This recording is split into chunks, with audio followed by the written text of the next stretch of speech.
Today I'm going to share with you my 2 favorite colors of background paper that I use to flatter skin tones. Plus, I'll show you some tips and tricks on how I use them.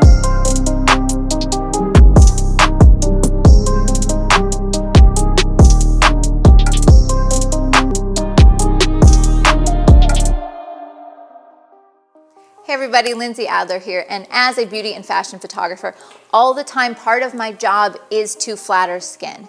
I'm photographing everything from skincare campaigns to fashion editorials, and I have found that there are really 2 backgrounds that I reach for most of the time.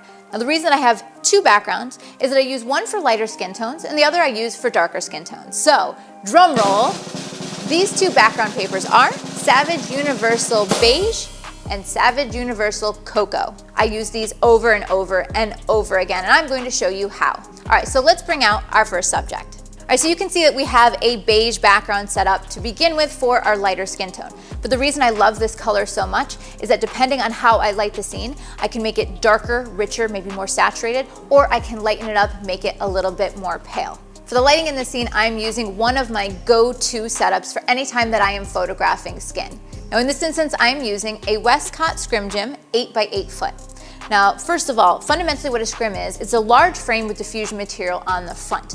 Basically, diffusion material is like the fabric on the front of a softbox. When you light this from behind, the light hits the scrim, it spreads out, and it becomes a beautiful, broad, soft light source that makes the skin look incredible. Now, scrims come in different sizes. Now, for example, with a Scrim Jim, you can get 4 foot, 6 foot, 8 foot, you can get even larger. Remember, the larger your light source is compared to the size of the subject, the softer the light you're going to achieve, and the more flattering the skin is going to look in camera. So I'm going to begin here with no additional modifications, no additional lights, just this single strobe lighting the scrim. Now because it is such a large light source, it's going to kick some light on the background, so the background is going to be slightly illuminated. Let's take a look at that first shot. And I'm going to look straight onto me, just like that. It's perfect. All right, so you can see the beautiful color of the background that we've achieved. Now it doesn't exactly match her skin tone, but do you see how it really flatters all of the color of her skin in the scene? It's picking up on some of the saturation in the shadows or in the sculpting of her face, and I think it's really beautiful. However, let's say that you're doing a shot that you'd rather it look more like it's for a cosmetics ad, foundation, where you're actually matching her skin tone a little bit more closely. Well, in that case, what I'd need to do is lighten up the background. Now, one thing I could do is use the inverse square law. And by that, I mean we're going to move both the subject and the light and the scrim, all of that closer to the background, which means more of that light will hit the background. Now, if you're unfamiliar with the inverse square law, be sure to check out my course, Master Studio Lighting, where I explain this in depth. So that is one approach, especially if you only have one strobe to work with. However, another approach is you can actually light that background. Now this is actually my preferred method because I can control it exactly. If I want it to go just a little bit lighter, I can turn up those background lights just a bit. If I want it to be really pale, I can turn them up even more, so it gives me more control than actually just moving my subject to and away from the background. So now what I'm going to do is I'm going to add those 2 lights. I'm going to use one light on either side of the subject, and they're going to be pointed at the background using small white umbrellas. I find this to be a nice way to be able to evenly light the background, and it gives me a soft, even spread of light. All right, so I brought in those 2 umbrellas to lighten the background, so let me show you what that looks like. All right, so now you can see that I've added a little kiss of light to the background, making it a little bit more close in illumination to the color of her skin tone. Now, it's not quite as pale as her skin, but I think it's a nice medium. In my opinion, for this shot, if I turn the light up so bright that it matches her skin tone, it might wash her out a little bit. So I think this is a super flattering tone that we've selected. All right, now I want to show you one more variation on this. Let's say that I do decide I want to get a little bit brighter with that background light. And maybe I want to add a little bit of rim light to the side of her face, give it a little bit more polish. Well, guess what? You don't have to add additional strobes. All we're going to do is take those 2 umbrellas, we're going to feather them back towards camera. So what that means, we're going to change the angle so we purposely spill some of that light on the subject's face. So we're going to turn up the light to make the background a little bit brighter and to just give us little highlights on either side of the jawline. All right, so we feathered the lights, and I'm actually using the modeling lights. They're the constant lights used for reference so that I can tell where the angle of light is affecting the subject's face. So before I even take a picture, I can see that it's kissing the side of her jawline. All right, so now let's take a look at what we've created. So as you can see in the shot, not only has the background gotten lighter, but we've introduced rim lights on the side of her face. Gives a little bit more sparkle, a little bit more polish. Now, one of the things I want to mention is you'll notice that the background, as we give it more light, it starts to look a little bit more yellow. Now, for some skin tones, this will be totally fine, and maybe they have a little bit more yellow to the skin.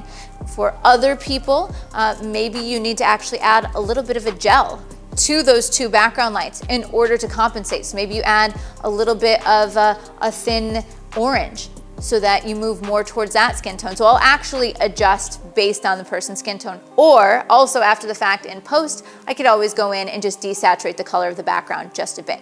But the reason I wanted to point this out is notice that background colors, whether you have light added to them or not, will actually appear to shift in hue just slightly. All right, so for our beautiful subject here, I want to ask you a question. Which one of these setups do you prefer? The first, second, or third? Which do you think flatters her skin tone the most? I mean, part of it does depend on the purpose of the shot. Is it all about the skin? Is it a portrait? Is it fashion?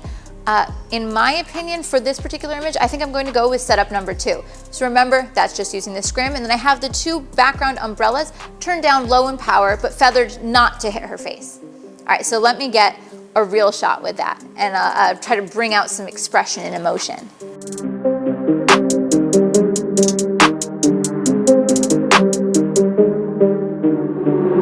Oh, that's so pretty.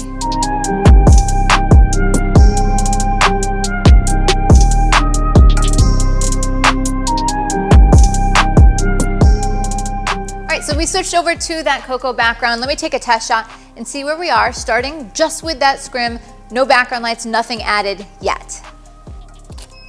As I look at this, I think that we're running into the same situation as last time, where the background is probably a bit too dark, but it is nicely picking up on the colors of like her contour and the shadows of her skin tone. But it doesn't actually match her skin tone quite the way that I would want it to if I'm photographing, say, for cosmetics or foundation. So what can we do to change this?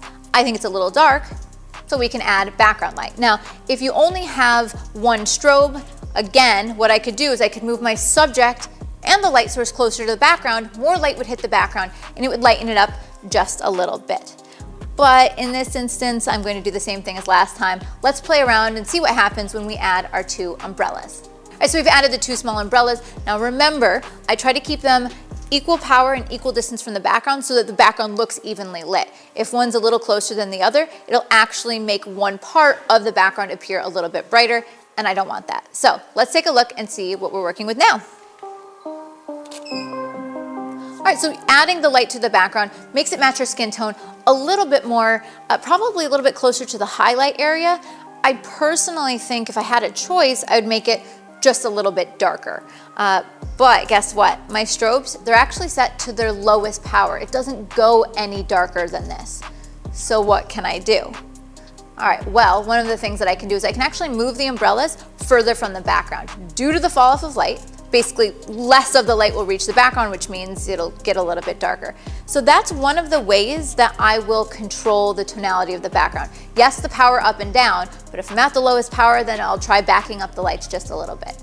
So let's give that a try and see if maybe I can darken it down, match her skin tone even just a little bit better.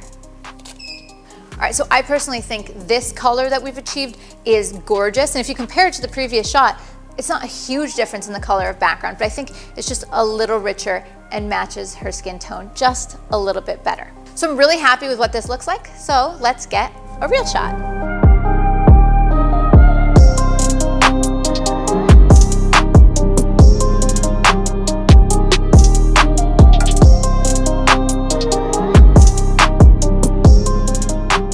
As you can see, these two backgrounds are really, really versatile, and they work great for lighter and darker skin tones. So not all of us can own every different color seamless background and every option of skin tone. So these are the two I would start with. Now, of course, if you've got the space, Savage Universal has a ton of different colors that match a wide range of skin tones. So go for it. If you got the space, buy them all. But if you don't, stick with Cocoa and Beige as an excellent starting point where you have a lot of control.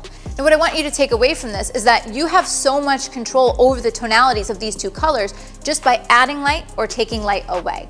And you can do this by changing the distance of the subject and the light from the background, or by introducing additional light sources. If you liked what I was able to create in these videos, well, guess what? I have a course dedicated to beauty photography.